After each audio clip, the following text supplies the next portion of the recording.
it is May 4th, which means it is Star Wars Day. So happy May the 4th be with you day.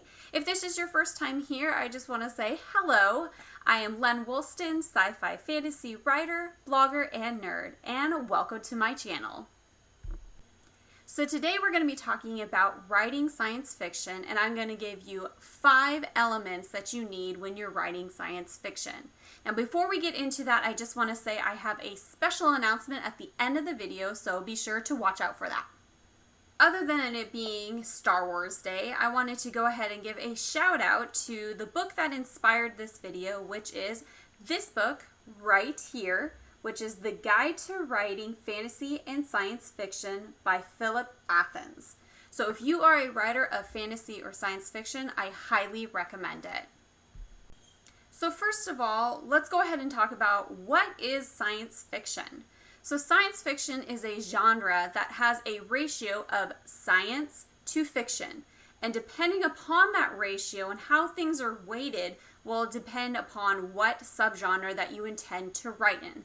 But most of all, it has to contain some science with its fiction. So what I've done is I've compiled 5 elements that you are going to need to use in your science fiction story. So without further ado, let's go through them. Number 1, create a virtual reality.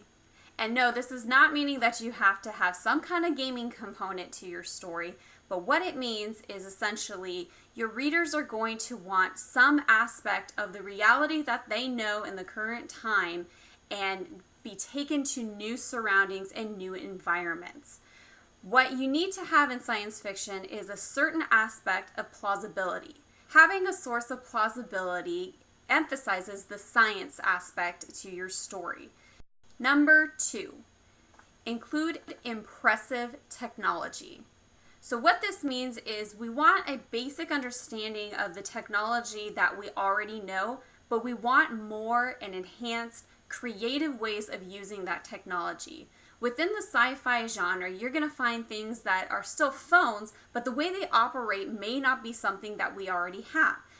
This is where you have the creative outlet to expose us to new horizons as to what technology can and perhaps will achieve. Now, don't let this daunt you. You don't need to explain all the details of how this technology works, but a basic understanding is something that you want to voice in your story so that readers of sci-fi can readily recognize what the technology is and how it's being implemented.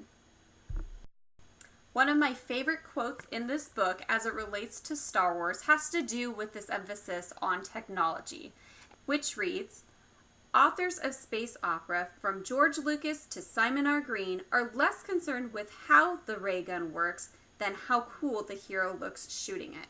So don't feel that you have to go into this lengthy telling explanation of the technology. However, mentioning that it's a ray gun differentiates it from being like a military setting and thereby sets your scene. Another aspect that you see in a lot of technology that's used, it relates to computers and specifically screens. There are so many sci-fi movies where they get away with a lot of cool technology where the screens just look like they're a sheet of glass, but yet they can tap on it and it's all really fascinating and cool to watch. So be sure to impress your readers with some technology that they have not seen before. Number 3, do your research. The readers of sci-fi, we expect that you're going to do your research. And when we see something that doesn't make sense, we will call you out on it.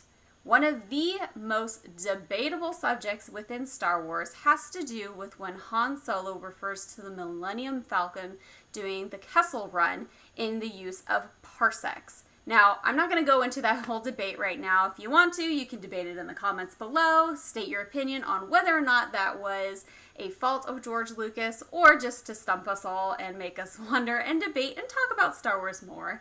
Case in point, do your research because readers will be able to pick up on whether or not we know that you have spent the time to invest in making a story that is going to relate to us and that gives us a certain respect to this genre.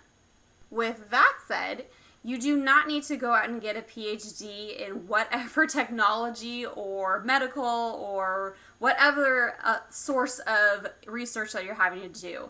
Just having a basic understanding will definitely set you apart from other authors because, again, it gives us a show that you are able to invest in us as your readers and that you're not going to cause confusion while we're reading where we have to think, wait a second, that's not even possible. Like, what are they talking about here? Having that research out of the way makes it so much easier for the reader to accept what is going on with the story and move on with the major plot. But here's a disclaimer for you writers. If you're writing your first draft, don't get hung up on the details. At this point, you are telling the story to yourself and you can do research later. Number 4. Cast an expert. Within every great sci-fi story, there is always a character, whether it's the main character or a side character or just a character that your main character runs into, but there is going to be an expert that is going to be vital to the story. You want to cast this person because it's going to allow your story to be able to come to the resolution in a more clear way. Think about all of the sci-fi movies and books that you've read where there's always one character that maybe everybody is ignoring when they're trying to speak of the doom that's about to happen. Or perhaps there is somebody that is trying to explain the mechanisms of what is going on in your story to your characters. Some of the best examples of this would be Yoda in Star Wars, or Scotty in Star Trek, or Alan in Jurassic Park, who's a paleontologist. That you need to have an expert that is going to guide your characters and be able to help them in their situation. Casting this character is crucial to your story. Without it, your characters are kind of just running around in the chaos. But having that expert in your cast of characters provides a person to explain the method to the madness and is going to help them along the way.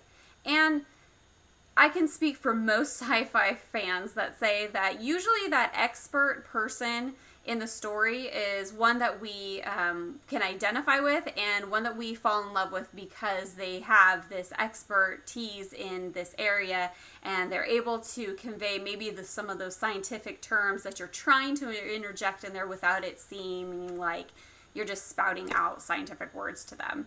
So definitely make sure to cast them in your crew.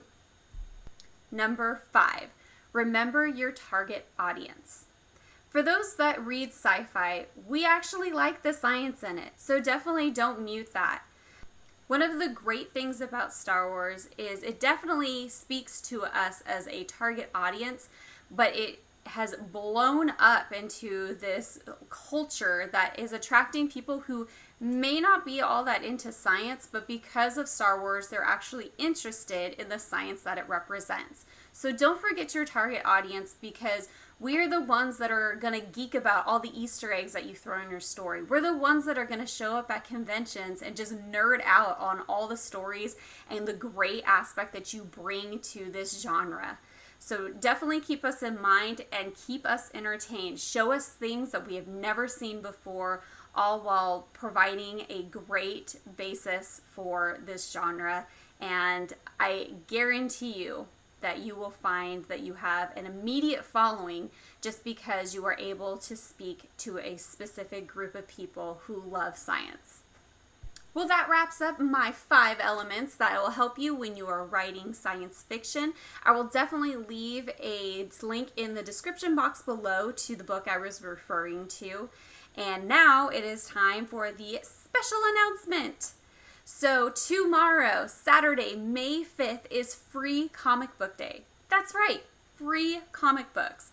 So I'm going to go ahead and also put another link to that below in the description box so that you can see more about what this event is, free comic books, and what locations are participating near you. I definitely recommend it because you are going to be able to go and support local artists and artists as a whole in the comic book industry and just nerds unite. I also just want to give a shout out to any writers that are struggling right now with writer's block, or maybe you need some creativity. I urge you to go ahead and check out #SparkPrompts. which is a collection of writing prompts that I post on Mondays on my blog. So feel free to follow and you can see my responses and you can share yours. And may the 4th be with you. All right, I hope you guys have an amazing day. Thanks so much for stopping by. If you like this video, go ahead and give it a like. And don't forget to hit that subscribe button on the way out so you don't miss any of my videos. And if you want to follow me on more of my adventures, go ahead and follow me on social media with the links below. Until next video, bye!